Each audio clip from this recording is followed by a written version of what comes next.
ಅಂಗನವಾಡಿ ಕಾರ್ಯಕರ್ತರ ವಿವಿಧ ಬೇಡಿಕೆಗಳನ್ನು ಈಡೇರಿಸುವಂಥ ನಿಟ್ಟಿನಲ್ಲಿ ಬೆಂಗಳೂರಿನ ಫ್ರೀಡಂ ಪಾರ್ಕಲ್ಲಿ ಅಹೋರಾತ್ರಿ ಧರಣಿಯನ್ನು ಸತ್ಯಾಗ್ರಹವನ್ನು ಹಮ್ಮಿಕೊಂಡಿರುವಂಥದ್ದು. ಸದ್ಯ ನಾನೀಗ ಅಂಗನವಾಡಿ ಕಾರ್ಯಕರ್ತರು ಧರಣಿಯನ್ನು ಮಾಡ್ತಿರುವಂತಹ ಸ್ಥಳದಲ್ಲಿದ್ದೀನಿ, ಫ್ರೀಡಂ ಪಾರ್ಕಲ್ಲಿದ್ದೀನಿ. ಏನೆಲ್ಲ ಸರ್ಕಾರದ ಮುಂದೆ ಬೇಡಿಕೆಗಳಿದೆ ಈ ಬಗ್ಗೆ ಮಾತನಾಡಲಿಕ್ಕೆ IFTU ಸಂಘಟನೆಯ ಪ್ರಧಾನ ಕಾರ್ಯದರ್ಶಿ ಅವರು ನಮ್ಮೊಂದಿಗಿದ್ದಾರೆ, ಶಾರದಮ್ಮ ಅವರು ನಾವು ಮಾತನಾಡಿಸ್ತಾ ಹೋಗೋಣ. ಶಾರದಮ್ಮ ಅವರು, ಏನೇನು ಬೇಡಿಕೆಗಳಿದೆ ಸರ್ಕಾರದ ಮುಂದೆ, ಎಲ್ಲಿವರೆಗೆ ನಡೆಯುತ್ತೆ ನಿಮ್ಮ ಹೋರಾಟ ಅನ್ನುವಂಥದ್ದು? ಸರ್, ಈಗ ನಮ್ಮದು ಬೇಡಿಕೆ ಅಂತಂದ್ರೆ ಭಾಳ ಇವೆ. ಯಾಕಂದ್ರೆ ನಾವು ಅಂಗನವಾಡಿ ಕಾರ್ಯಕರ್ತರು 1978ರಿಂದಲೇ ನಮ್ಮ ದಾವಣಗೆರೆಯಲ್ಲೇ ಮತ್ತು ಇಡೀ ರಾಜ್ಯದಲ್ಲೇ IFTU ಈ ಸಂಘಟನೆ ಪ್ರಾರಂಭ ಆಯಿತು, ಯಾವುದು ICDS. ಅಲ್ಲಿಂದ ನಾವು ಹೋರಾಟ ಮಾಡಿದ್ವಿ ಸರ್. ನಮಗೆ ಮೊದಲು ಕೊಡ್ತಿದ್ದು 78ರಲ್ಲಿ ಸೇರ್ತಕ್ಕಂಥ ನಾವು ಕಾರ್ಯಕರ್ತೆಯರು ಬರೀ 100 ರೂಪಾಯಿ ಸಂಬಳ ಅಂತ ಕೊಡ್ತಾಯಿದ್ರು. ನಮ್ದು ಇದೇ ಹೋರಾಟದ ಮೂಲಕ ಪ್ರತಿಯೊಂದು ನಾವು ಪಡ್ಕೊಂಡ್ವಿ. ಒಂದು ಸಾರಿ ಬಂದರೆ 50 ರೂಪಾಯಿ ಜಾಸ್ತಿ ಮಾಡಿದ್ರು, ಇನ್ನೊಂದು ಸಾರಿ ಬಂದರೆ 100 ರೂಪಾಯಿ ಜಾಸ್ತಿ ಮಾಡಿದರು. ಇದೇ ಥರ ನಾವು ಎಷ್ಟು ಸಾರಿ ಮಾಡ್ತದವೋ ಅಷ್ಟು ಸರಿ 150, 150 ಮಾಡ್ಕೊಂತಾನೆ ಬಂದರು. ಗೌರವಧನದಲ್ಲಿ ನಮಗೆ ದುಡಿಸ್ಕೊಂಡ್ರು. ಈಗ 12,500 ರೂಪಾಯಿಗೆ ಬಂದಿದೆ. ಆದರೆ ನಮ್ಮದು ಬೇಡಿಕೆ ಏನಂತಂದರೆ ನಾವು ಸರ್ಕಾರಿ ನೌಕರಾಗಬೇಕು, ನಮಗೆ ವೇತನ ಅಂತ ಕೊಡಬೇಕು, ಗೌರವಧನ ನಮಗೆ ಬೇಕಾಗಿಲ್ಲ ಅಂತ ಮಾಡಿದ್ವಿ. ಆದ್ರೂ ಈಗೇನು ಅಂತಂದರೆ ನಮ್ಮದು ಈಗ ಅವಾಗ 100 ರೂಪಾಯಿ ಗೌರವಧನ ತಗೊತಿದ್ವಿಲ್ಲ ಸರ್ ನಾವು. ಈಗೇನಾಗಿದೆ ಅಂತಂದರೆ 1978ರಲ್ಲಿ ದುಡಿದಿರ್ತಕ್ಕಂಥ ಕಾರ್ಯಕರ್ತೆಯರು ಭಾಳ ಜನ ಸತ್ತು ಹೋಗ್ಬಿಟ್ಟಿದ್ದಾರೆ. ಇವರು ಈಗ ಮುದುಕರು ಆಗಿಬಿಟ್ಟಿದ್ದಾರೆ. ಆಮೇಲೆ ದೇವಸ್ಥಾನಗಳಲ್ಲಿ ಬೀದಿಯಲ್ಲಿ ರೈಲ್ವೆ ಸ್ಟೇಷನಲ್ಲಿ ಭಿಕ್ಷೆ ಬೇಡ್ತಾ ಇದ್ದಾರೆ. ಅದಕ್ಕೆ ನಮಗೊಂದು ಸುದ್ದಿ ಬಂತು, ಏನಂತಂದರೆ ಅಲಹಾಬಾದ್ ಹೈಕೋರ್ಟಲ್ಲಿ ಅಂಗನವಾಡಿ ಕಾರ್ಯಕರ್ತೆಯರು ಗೃಹ ಚೀಟಿಗೆ ಅರ್ಹರು, ಇವ್ರಿಗೂ ಕೊಡಬಹುದು ಅಂತಂದು ಹೇಳ್ಬಿಟ್ಟು ಸರ್ಕಾರ ಒಂದು ಹೇಳ್ತು, ಅಲಹಾಬಾದ್ ಸರ್ಕಾರ. ಈಗ ಹೇಳಿದ ಮೇಲೆ ನಾವು ಈ ಸರ್ಕಾರಕ್ಕೆ ನಾವು ಕೇಳಿದ್ರೆ ಇವರೇನು ಹೇಳ್ತಾರೆ, ನಮಗೆ ಇದು ಏನು ಬಂದಿಲ್ಲ, ನಾವೇನು ಕೊಡೋದಿಲ್ಲ ಅಂತ ಹೇಳ್ತಾರೆ. ಈಗ 2023ರಿಂದ ಕೊಡಬೇಕು ಅಂತಂದೇಳಿ ಇಲ್ಲಿ ಸರ್ಕಾರದಲ್ಲಿ ಮಾತಾಗಿದ್ದಾಗ, ಯಾವಾಗ BJP ಸರ್ಕಾರ ಇದ್ದಾಗ ಅದನ್ನೇ ಹಿಡ್ಕೊಂಡು 41 ಕೋಟಿನ ತೆಗೆದ್ರು. 41 ಕೋಟಿ ತೆಗೆದ್ರೆ ಇವತ್ತು ನಾವು ಕೇಳಿದ್ರೆ ಏನಂತಾರೆ, 2011ರಿಂದ ಕೊಡ್ರಿ ನಿವೃತ್ತಿಯಾಗಿರ್ತಕ್ಕಂಥ ಕಾರ್ಯಕರ್ತೆಯರಿಗೆ ಅಂತ ನಾವು ಕೇಳ್ತಿದ್ದೀವಿ. ಅವರು ಇದಕ್ಕೆ ಏನು ಉತ್ತರನೇ ಕೊಡ್ತಾ ಇಲ್ಲ. ನಮ್ಮ ಹೋರಾಟ ಏನಂತಂದ್ರೆ ನಮಗೆ ಈಗ ಗ್ರ್ಯಾಚ್ಯುಟಿ ಫಸ್ಟ್ ಕೊಡಬೇಕು. ಗ್ರ್ಯಾಚ್ಯುಟಿ ಕೊಟ್ಟರೆ ಈಗ 2011ರಿಂದ ಇರ್ತಕ್ಕಂಥ ಕಾರ್ಯಕರ್ತೆಯರನ್ನು ಭಾಳ ಜನ ಇಲ್ಲ, ಒಂದು 2,000 ಜನ ಇರ್ಬೋದು ಅಷ್ಟೇ. ಎಲ್ಲ ಸತ್ತು ಹೋಗ್ಬಿಟ್ಟಿದ್ದಾರೆ, ಈಗ ಇರೋರು ಇದ್ದಾರೆ. ಏನು 41 ಕೋಟಿ ತೆಗೆದಾರೆ ಅದರಲ್ಲಿ ನಮಗೆ ಕೊಡ್ರಿ, ಇನ್ನು ಬೇಕಾದಷ್ಟು ದುಡ್ಡು ಉಳಿತೈತಿ, ಮುಂದಿನ ಕಾರ್ಯಕರ್ತೆಯರಿಗೆ ಒಳ್ಳೆಯದಾಗುತ್ತೆ ಅಂತಂದು ಹೇಳ್ಬಿಟ್ಟು ನಾವೆಲ್ಲ ಹೋರಾಟ ಮಾಡ್ತಿದ್ದೇವೆ. ಇವತ್ತು ನಾವು ಹೋರಾಟ ಮಾಡ್ತಾ ಇರೋದು ಅದೊಂದು ಬೇಡಿಕೆ ಇಟ್ಕೊಂಡು ನಾವು ಮಾಡ್ತಾಯಿದ್ದೇವೆ. ನಮಗೆ ಕಾರ್ಯಕರ್ತೆಯರಿಗೆ ಏನಂತಂದರೆ ಕನಿಷ್ಠ ಕೂಲಿ ನಮಗೆ ಬೇಕೇ ಬೇಕು. ಯಾಕಂದ್ರೆ 150 ನಾಯಿಗೆ ಬಿಸ್ಕೆಟ್ ಹಾಕಿದಂಗೆ MLA MP ಗಳು ಮಿನಿಸ್ಟ್ರ್ ಮನೆಗಳಲ್ಲೇ ಬರೀ ನಾಯಿಗೆ ಹಾಕ್ತಿದ್ದಾರೆ ರೀ. ನಮಗೆ ಕೊಡೋಂಥ ಸಂಬಳ ನಾಯಿಗೆ ಹಾಕ್ತಿದ್ದಾರೆ.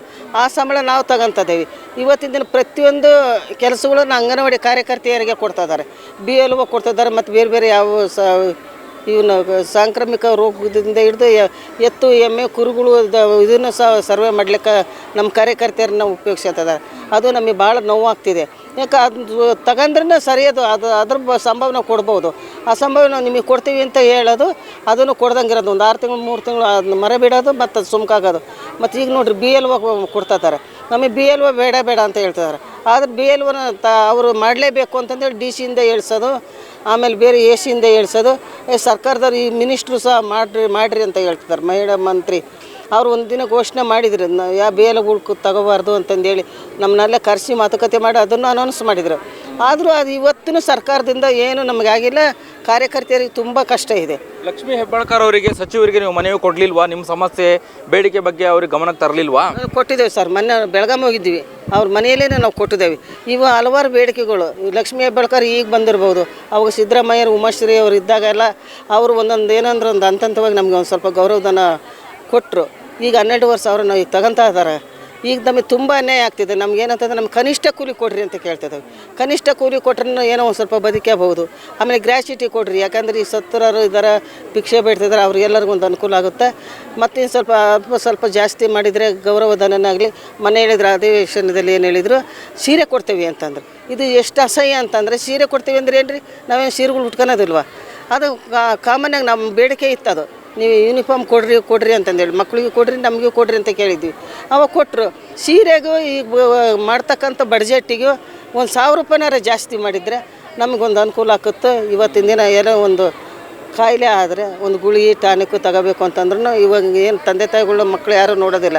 ಏನೋ ನಮ್ಮಲ್ಲಿ ಸ್ವಲ್ಪ ಒಂಚೂರು ಗಂಟಿತ್ತು ಅಂತಂದ್ರೆ ನಮ್ಮ ನೋಡೋಕೆ ಪ್ರೀತಿ ಮಾಡ್ತಾರೆ. ಹಾಗಾಗಿ ಇದು ಸರ್ಕಾರ ನಮಗೆ ಭಾಳ ಮೋಸ ಮಾಡ್ತಿದೆ. ಕರೆಸ್ತಾರೆ, ಕಳಿಸ್ತಾರೆ, ನೋಡ್ತಾರೆ, ಹೋಗ್ತಾರೆ ಅಷ್ಟೇ. ಹೇಳ್ತೀವಿ ಅಂತಾರೆ. ಈಗ ನೋಡ್ರಿ ಅವ್ರು ಚುನಾವಣೆ ಬಂದಾಗ ಏನು ಮಾಡ್ತಾರೆ, ಎಕ್ಸಾಂಪಲ್ ದಾವಣಗೆರೆ, ಆ ದಾವಣಗೆರೆ ಚುನಾವಣೆ ಒಂದು ಉಪಚುನಾವಣೆ ನಡೀತು. ಅದರಲ್ಲಿ ಇಡೀ ಸರ್ಕಾರನೇ ಬಂದು ದಾವಣಗೆರೆ ಕುಂತಿತ್ತು. ನನ್ನ ಸರ್ಕಾರ ಬರಬೇಕು, ನಾವು ಉಳಿಸ್ಕೋಬೇಕು, ನಾವು ಗಳಿಸ್ಕೋಬೇಕು ಅಂತಂದೇಳಿ. ಈಗ ನಮ್ಮನ್ನೆಲ್ಲ ಗಳಿಸಿ ಅಂದ್ರೆ ನಾವು ಅವ್ರಿಗೆ ಹೆಲ್ಪ್ ಮಾಡ್ತಾವೆ. ಹೌದ್ರೆ ಅದೇ ಇಲ್ಲ ಅವ್ರಿಗೆ. ಸುಮ್ಕ ಬಂದರು ನಾನು ಮಿನಿಸ್ಟ್ರು ನೀನು ಮಿನಿಸ್ಟ್ರು ಅಂತಂದೇಳಿ ಮೆರವಣಿಗೆ ಮಾಡ್ಕೊಂಬಂದು ಕುಂತ್ಕೊಂಡ್ರು. ಅವ್ರದ್ದು ನೋಡ್ತಾರೆ ಹೊರತು ನಮ್ಮ ಕಷ್ಟ ಏನಂತ ನೋಡೋಲ್ಲ. ನಿಮ್ಮ ಬೇಡಿಕೆಗಳನ್ನು ಈಡೇರಿಸಿದರೆ ನೀವು ಸರ್ಕಾರವನ್ನು ಯಾವ ರೀತಿಯಾಗಿ ನೋಡ್ಕೊಳ್ತೀರಿ? ನಮ್ಮ ಬೇಡಿಕೆ ಈಡೇರಿಸಿದ್ರೆ ನಾವು ಸರ್ಕಾರ ನಾವು ನೋಡ್ಕೊಂತೀವಿ. ಹೇಗೆ ಅಂತಂದ್ರೆ ನಮ್ಮ ಇರ್ತಾರೆ ಎಲ್ಲರೂ. ಇದು ನಮಗೆ ಸಹಾಯ ಮಾಡಿದ್ರೆ ನಮ್ಮ ಸಹಾಯ ಮಾಡಿರ್ತಕ್ಕಂಥ ಒಂದು ಸರ್ಕಾರ ಮುಂದೆ ಬಂದರೂ ಅವರಿಗೆ ಮಾಡ್ತೀವಿ ಅನ್ನೋ ಒಂದು ಧೈರ್ಯ ನಮಗಿದೆ.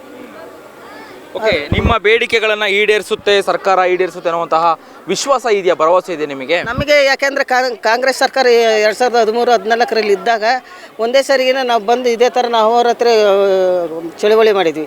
ಅವಾಗ ಸಿದ್ದರಾಮಯ್ಯ ಅವಾಗ ಎಕ್ದು ಒಂದೇ ಪಟ್ಕಿನ 2,000 ರೂಪಾಯಿ ಮಾಡಿದ್ರು. ನಮಗೆ ತುಂಬ ಖುಷಿಯಾಗಿತ್ತು ಅವಾಗ.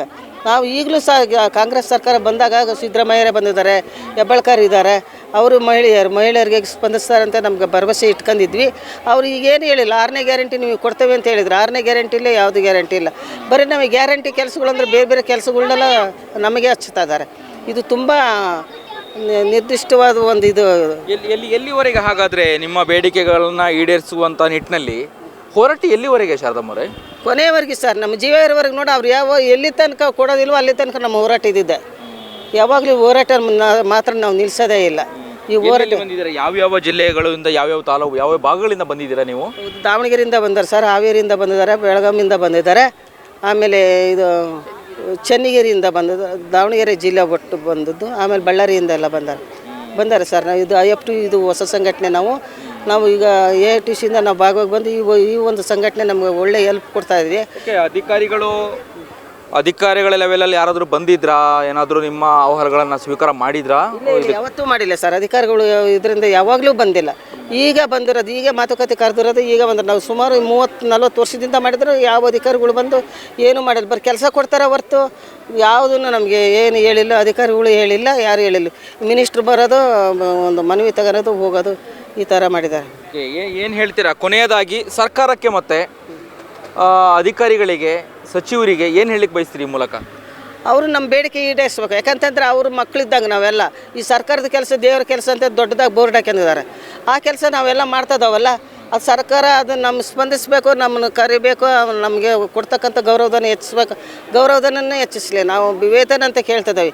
ಈ ಕೊಡ್ತಕ್ಕಂಥ ಕನಿಷ್ಠ ಕೂಲಿನಾರು ಕೊಡಲೇಬೇಕು. ಕನಿಷ್ಠ ಕೂಲಿ ಕೊಡಲಿಲ್ಲ ಅಂದ್ರೆ ನಾವು ಅನಿರ್ದಿಷ್ಟ ಕಾಲ ಚಳುವಳಿ ನಾವು ಮಾಡ್ತೀವಿ. ಇದಿಷ್ಟು IFTU ಸಂಘಟನೆಯ ಪ್ರಧಾನ ಕಾರ್ಯದರ್ಶಿಯಾದಂತಹ ಶಾರದಮ್ಮರ ಮಾತುಗಳಾಗಿತ್ತು. ಕ್ಯಾಮ್ರಾ ಪರ್ಸನ್ ಕೀರ್ತಿ ಜೊತೆ ಅಭಿಜಿತ್ ಗಣೇಶ್, ಕರ್ನಾಟಕ ಟಿವಿ, ಬೆಂಗಳೂರು. ನೀವು ಸಣ್ಣ ಆಗ್ಬೇಕಲ್ವಾ? ಅದು ಒಂದು ಉತ್ತಮ ಆಹಾರದಿಂದ ಸಣ್ಣ ಆಗ್ಬೇಕಲ್ವಾ? ಪ್ರತಿದಿನ ನಮ್ಮ ಜೀನಿ ಸ್ಲಿಮ್ನ ಯೂಸ್ ಮಾಡಿ ಯಾವುದೇ ಸೈಡ್ ಎಫೆಕ್ಟ್ ಇಲ್ದಂಗೆ ನೀವು ಸಣ್ಣ ಆಗ್ತೀರಾ.